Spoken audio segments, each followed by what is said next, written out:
Bienvenidos oyentes de Radio Sefarad, estas son las noticias comentadas por Jorge. ¿Qué tal? ¿Qué tal, Alejandro? Vamos con los titulares del día. 2 yihadistas detenidos cerca de Barcelona tenían como objetivo matar a todos los judíos.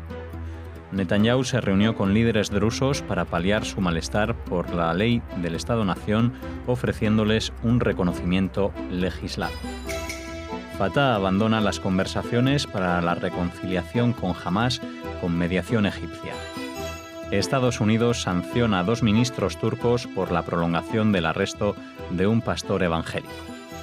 Estos son los asuntos de hoy. Volveremos con la agenda cultural tras hablar de estos temas. Comenzamos hablando de los 2 presuntos yihadistas marroquíes detenidos por la Guardia Civil en Mataró, en la provincia de Barcelona, que tenían como objetivo, según sus propias manifestaciones en Internet, matar a todos los judíos, por lo que no se descarta que estuvieran buscando objetivos de esta religión en la zona. Además, procedían a su propia radicalización y realizaban labores de captación y adoctrinamiento de otros para sumar posibles nuevos miembros a Daesh. Los detenidos de 46 y 36 años, originarios respectivamente de Tetuán y Tánger, en Marruecos, han sido acusados de formar parte de una estructura dedicada a reclutar individuos dispuestos a desplazarse a zonas de conflicto e integrarse en grupos terroristas. Sí, la detención de yihadistas es una noticia bastante habitual aquí en Radio Sefarad en cuanto se produce en España. En este caso nos llama la atención que justamente siendo los 2 detenidos de Tetuán y de Tánger, que son, digamos, las ciudades en las que ha habido mayormente una gran presencia judía, es más, la comunidad judía española tiene una gran presencia de judíos procedentes de Tetuán y de Tánger y que siempre se han traído sus recuerdos de la convivencia que había entre judíos y árabes en esas zonas en los años anteriores, digamos, a 5 décadas atrás.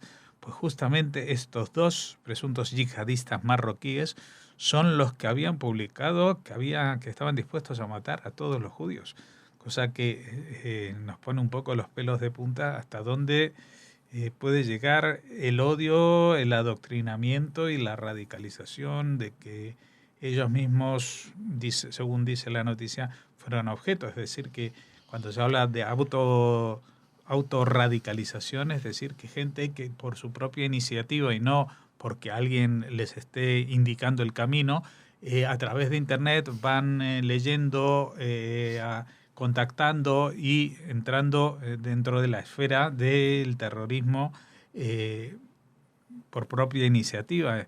Y realmente, por una parte, nos tranquiliza de que la Guardia Civil haya actuado para detenerlos antes de que cometiesen esos objetivos, estos atentados, pero por otra parte nos pone, como comentaba, los pelos de punta pensar que se pudieran armar atentados contra judíos en España, ya no en el sentido, digamos, cultural, de insultos, de pintadas o de alguna agresión menor, sino de atentados para matar judíos, según ellos mismos, matar a todos los judíos.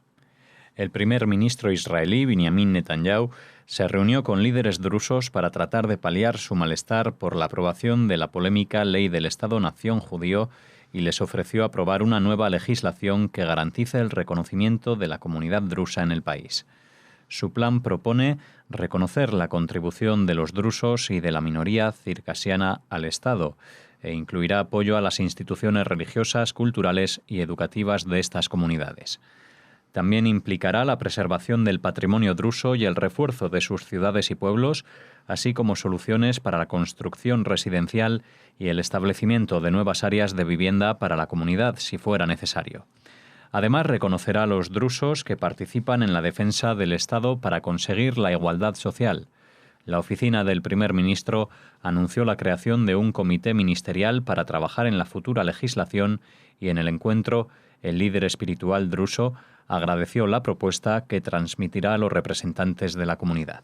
Sí, bueno, la estrategia de Netanyahu, una vez aprobada esta ley, Y dado las olas de protestas que esto está generando, no solamente entre los árabes israelíes o los musulmanes, que el espectro de los musulmanes árabes en Israel es amplio, no es algo completamente liso y llano y sencillo.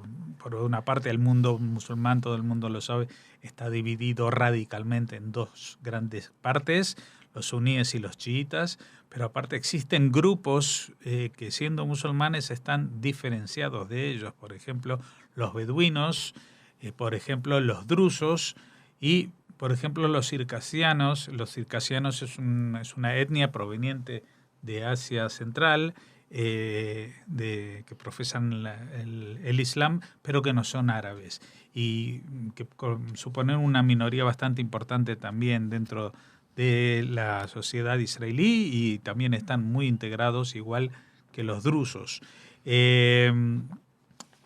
Nuevamente vamos a recordar a los oyentes que en el fin de semana podrán encontrar una entrevista en profundidad con Marcelo Kisilevsky sobre lo que dice y lo que no dice esta ley del Estado-Nación judío.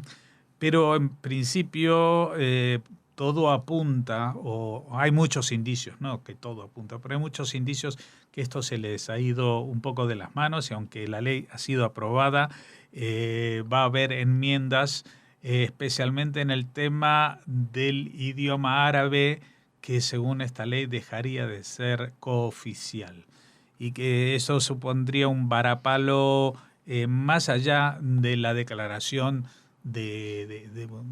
o sea, Israel puede seguir siendo un Estado perfectamente judío y admitir el árabe como una lengua cooficial dada la prevalencia de esta minoría que supone casi el 20% de la población.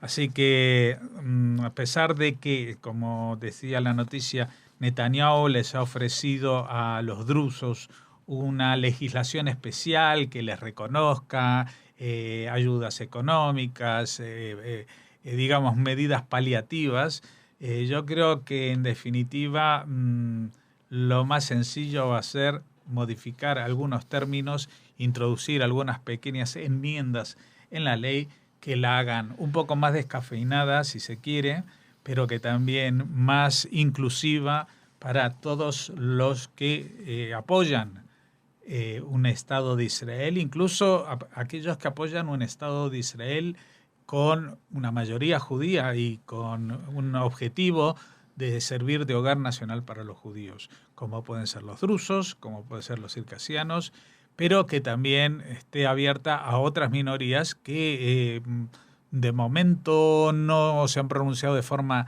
tan concluyente en favor del Estado judío, pero que podrían hacerlo, como los beduinos, que a pesar de ser musulmanes, cada vez más se enrolan, se alistan en las fuerzas de defensa de Israel, que es un poco el termómetro del espíritu, digamos, nacionalista que puede albergar alguien que pertenezca a alguna de las minorías de Israel.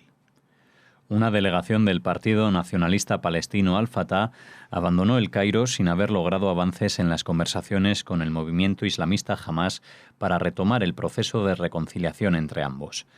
Al-Fatah rechazó este martes la propuesta de Hamás de formar un gobierno de unidad nacional que fue transmitida a los representantes del Partido Nacionalista por los servicios de inteligencia egipcios que actúan de mediadores en las negociaciones entre las dos partes.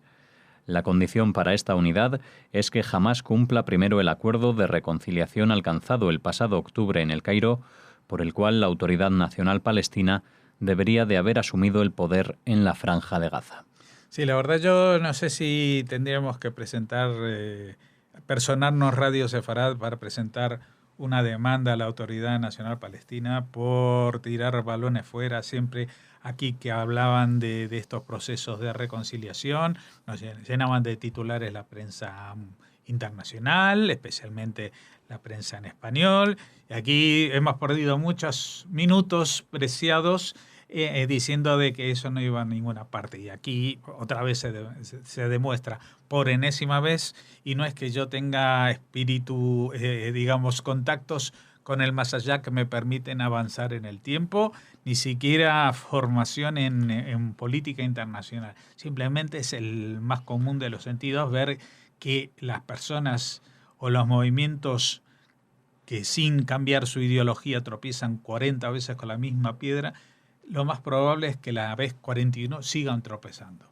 Porque si no cambian absolutamente nada en sus conceptos, tanto Al-Fatah como Hamás, pues no habrá ninguna posibilidad de una unidad, que también lo que deja a las claras es la desnudez del proceso nacionalista palestino.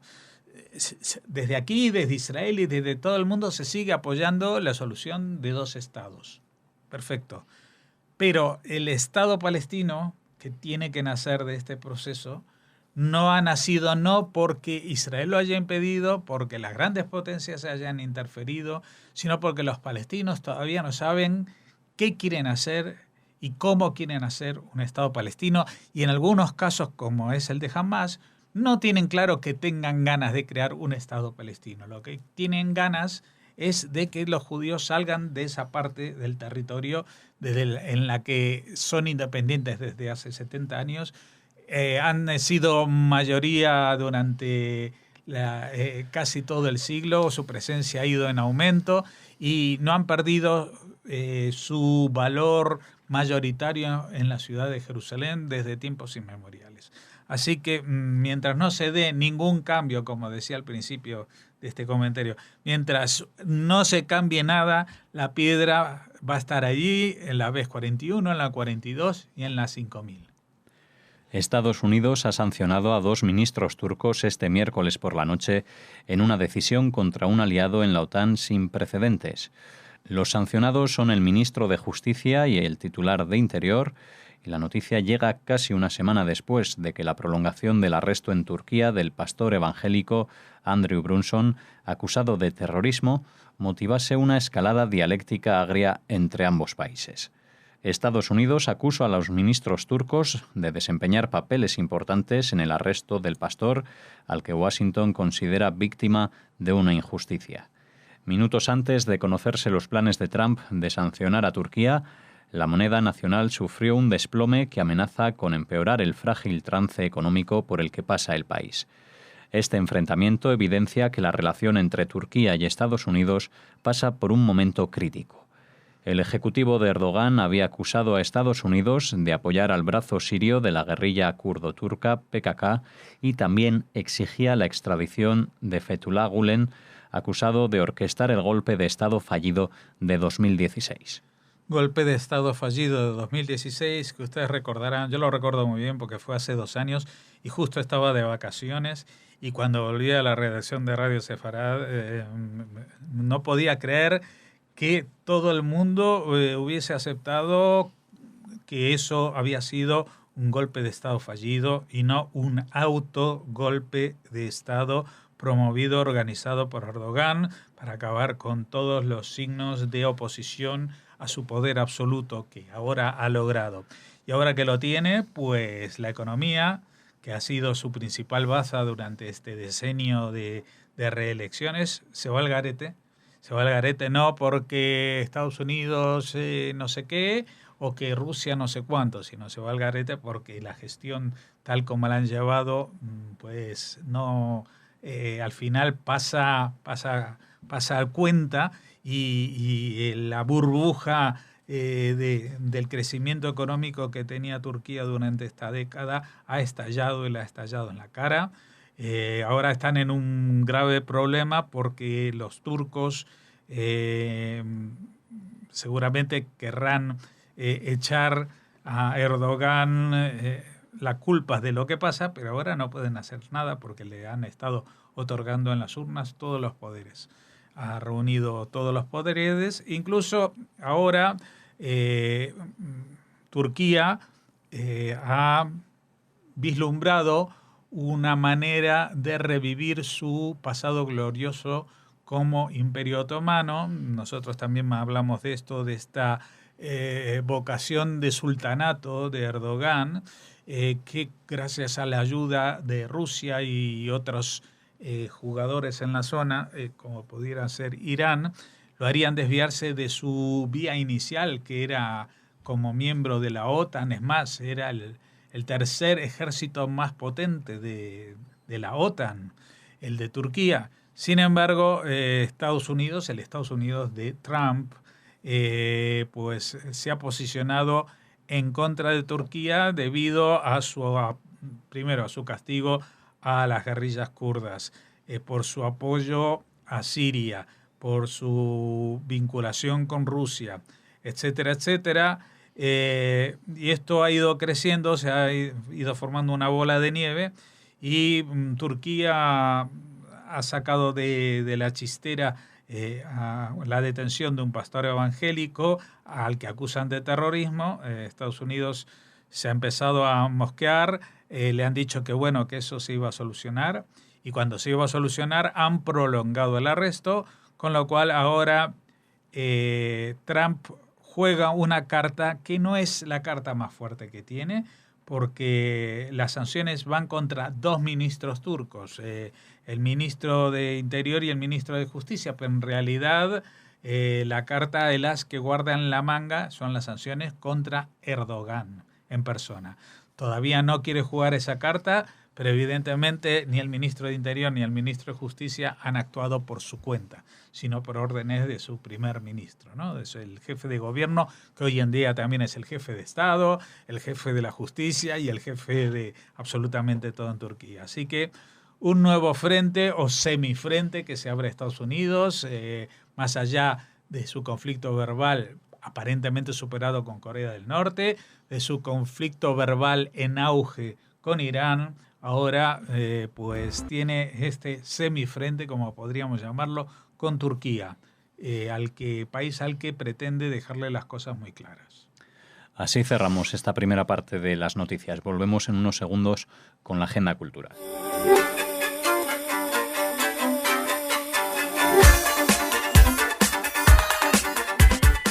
Bueno, estamos en días de verano. En días de verano hay gente que se toma vacaciones y esta vez le ha tocado a Raquel y nos ha dejado a nosotros también con la agenda cultural. ¿Qué nos vas a contar? Pues empezamos la agenda, Jorge, hablando de la Federación de Fútbol de Israel. Vamos a aprovechar que no está Raquel para hablar de un tema importante. Hablamos de fútbol y de deporte. Bueno, ha anunciado esta Federación de Fútbol de Israel un principio de acuerdo para que el entrenador austriaco Andreas Herzog sea el nuevo seleccionador del país.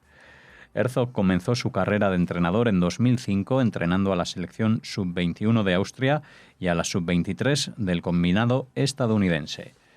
Israel lleva sin seleccionador desde el pasado mes de octubre, cuando se produjo la marcha de Elisa Levy después de que el equipo no se clasificara para la fase final de la Copa del Mundo que se disputó recientemente en Rusia. La ganó Francia. Israel no llega a un gran torneo desde la edición de México 1970. Ya veis, en Israel todavía están peor que en España. En España hubo este despido del entrenador en plena Copa del Mundo, pero en menos de 24 horas, en menos de media hora ya tenían otro nuevo entrenador que no valió para mucho. De poco sirvió, sí. De poco sirvió, pero por lo menos entrenador tenían. Aquí en Israel se han tirado desde octubre, estamos ahora en agosto, son 10 meses que han estado sin entrenador la selección nacional. Se ve que tienen muy asumido de que no pasa nada si la selección nacional no tiene entrenador, porque igual no gana. Así que vamos a ver si este Andreas Herzog consigue crear en Israel un equipo, organizar un equipo que realmente sea competitivo. Está bien que Israel es un país pequeño, pero vamos a ver, tiene más habitantes que Uruguay, y Uruguay ya vimos a dónde llegó, ¿no? Uh-huh. Y tiene más habitantes que Croacia, también vimos que bastante lejos, ¿no? que ese no es el problema. El problema de Israel es que en el deporte está muy centrada en deportes clásicos como el baloncesto, pero o incluso en gimnasia rítmica, en judo, etcétera, tiene bastantes logros. pero en fútbol son grandes admiradores, pero muy críticos con lo que tienen allí.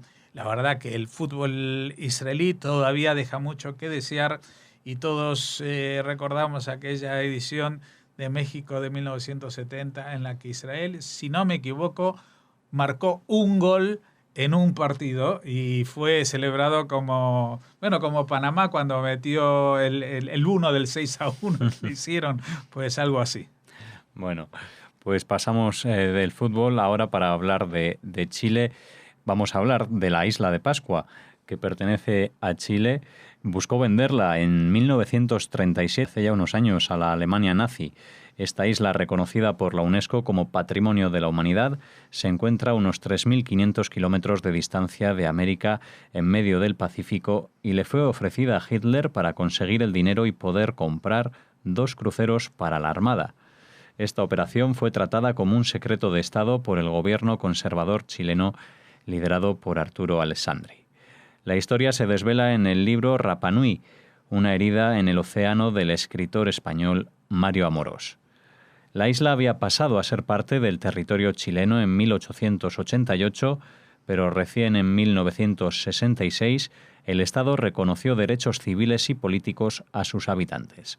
Se sabía desde hace tiempo la propuesta de venta a Estados Unidos y Japón en 1930, pero no las conversaciones con el régimen de Hitler, al que Chile le había comprado poco antes 36 aviones para la Fuerza Aérea de manera arbitraria e incurriendo en prácticas corruptas. Sí, me imagino que del dinero que Hitler les hubiera pagado para comprar la isla, que dice que ellos hubieran querido comprar 2 cruceros para la Armada, pues también hubieran sacado tajada. Estamos hablando del Chile de 1937, digamos, un país que vivía en una era de gran corrupción. No era el único de la zona que vivía de esa manera, vamos a ser sinceros, pero tenían ahí una isla que no le servía para mucho, la tenían a 3.500 kilómetros de distancia y en ese momento tampoco había ni la UNESCO ni la gente se interesaba por los famosos cabezones, las estatuas estas que hay en la isla. Por lo tanto, para Chile era más un peso que algo que les beneficiara. Y bueno, se la quisieron sacar de encima. Ahora lo significativo del caso, porque se sabía que se la ofrecieron a Estados Unidos y a Japón. A ver, incluso se conoce el precio, que se la iban a vender por $1 millón. Con personas, con los tótems y con todo, ¿no? Pero los americanos, para lo único que pensaron que podría servirle era para que no la tuviera Japón. Y Japón también pensó que para lo único que le podía servirle era para que no la tuviera Estados Unidos, que eran los que se jugaban la hegemonía en el Pacífico. Pero al final no cuajó con ninguno de ellos y entonces pues se le ofreció, le dijo a los alemanes, a ver si por ahí canta la flauta. Hubo unos contactos con el embajador, etcétera, etcétera. Me imagino que el problema no era el dinero, sino que los alemanes tampoco le vieron muchísima utilidad a tener una isla tan alejada del resto del mundo. Bueno, pues saltamos desde el Pacífico para volver a la península. Eso es. Vamos a hablarles de Lucena, que inauguró la exposición Shalom Sefarad en la Biblioteca Municipal con el auspicio de la Red de Juderías de España, en la que pueden verse historias, fotos, canciones o juegos que formaron parte de los sefardíes que se asentaron a principios del siglo XX en la ciudad marítima de Seattle, en el noroeste de los Estados Unidos, a la que llegaron de la ciudad turca de Esmirna y la isla griega de Rodas, convirtiéndose en la tercera comunidad sefardí más importante del país. La muestra, de carácter itinerante, se compone de 16 paneles con fotografías y textos y permanecerá abierta durante el mes de agosto. Puede visitarse de lunes a viernes de 8 a 3 de la tarde y después desde las 6 hasta las 8 hasta el día 30 de agosto. Sí, es una exposición de la que hemos hablado muchas veces aquí porque justamente es itinerante y creo que ya lleva 1 año y medio o 2 años en España. Aquí no se menciona, pero creo que también ha tenido algo que ver el Centro Sefarad de Israel en esta exposición, porque yo recuerdo que hace En un par de años estuvieron representantes de la comunidad judía de Seattle, justamente aquí en España, vinculándose con el resto del mundo sefardí también aquí. Así que, bueno, mucha suerte, especialmente si están en Lucena y si la biblioteca municipal tiene aire acondicionado, pues se lo recomendamos todavía más, sí. Porque me imagino que un día como hoy, pasear por la calle de Lucena por la tarde debe ser luego que sí, una aventura casi de extraterrestres. Bueno, pues con esta invitación nos despedimos aquí en Radio Sefarad hasta las próximas noticias de los lunes. Hasta entonces, Shabbat Shalom. Shabbat Shalom.